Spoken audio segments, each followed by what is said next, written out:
Welcome to my channel. ఈరోజు వీడియోలో hair గ్రోత్ని promote చేసే నో ఆయిలింగ్ హెయిర్ సిరమ్ని ఎలా ప్రిపేర్ చేసుకోవాలో తెలుసుకుందాం. నో ఆయిలింగ్ ఈ విధానం ద్వారా హెయిర్ని ప్రమోట్ చేయడం ఎలా? హెయిర్కి ఆయిల్ని అప్లై చేస్తేనే హెయిర్ గ్రోత్ బాగా ఉంటుంది. కానీ చాలామందిలో హెయిర్కి ఆయిల్ అప్లై చేయడానికి ఇష్టం ఉండదు, కొంతమందిలో కుదరదు. ఇలాంటి వాళ్ళ కోసం నో ఆయిలింగ్ హెయిర్ సిరమ్ని ఎలా ప్రిపేర్ చేసుకోవాలో తెలుసుకుందాం. ఇందులో యూస్ చేసిన మందారం ఆకులు, పూలు హెయిర్ ఫాల్ని తగ్గించి హెయిర్ గ్రోత్ని ఫాస్ట్గా ప్రమోట్ చేయడంలో హెల్ప్ చేస్తాయి.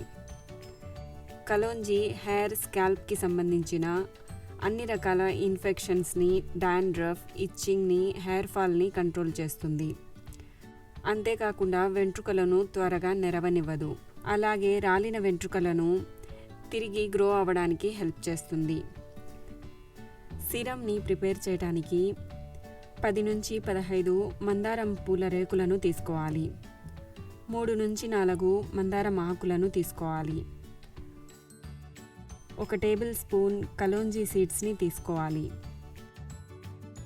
ఇందులో 1 గ్లాస్ నీళ్లను వేసి స్టవ్ మీద లో ఫ్లేమ్లో 10 నిమిషాలు బాగా మరగనివ్వాలి.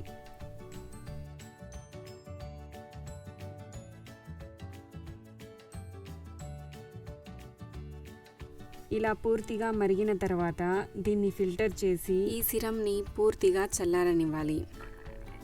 ఇలా పూర్తిగా చల్లారాక ఈ సిరంలో 3 నుంచి 4 చుక్కల లావెండర్ ఎసెన్షియల్ ఆయిల్ని తీసుకోవాలి. వీటన్నింటినీ బాగా మిక్స్ చేసి ఒక స్ప్రే బాటిల్ సహాయంతో కానీ లేదా కాటన్ సహాయంతో కానీ హెయిర్ మొత్తానికి, స్కాల్ప్ మొత్తానికి బాగా అప్లై చేయాలి.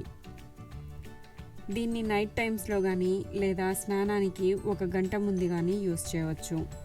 దీన్ని యూస్ చేశాక హెయిర్ వాష్ చేయడం కంపల్సరీ కాదు.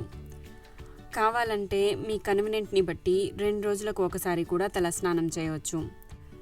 ఈ సిరమ్ని ఆయిల్ అంటే ఇష్టం లేనివారు, పడనివారు, ఆయిల్ అప్లై చేసుకోవడానికి కుదరని వారు రెగ్యులర్గా యూస్ చేయటం వల్ల హెయిర్ రీగ్రోత్ని ఫాస్ట్గా ప్రమోట్ చేసి హెయిర్ ఫాల్ని కంట్రోల్ చేయటమే కాకుండా డాండ్రఫ్, ఇచ్చింగ్ వంటి సమస్యలను దూరం చేస్తుంది. దీన్ని రిఫ్రిజిరేట్ చేసి వారం రోజుల వరకు యూస్ చేయవచ్చు.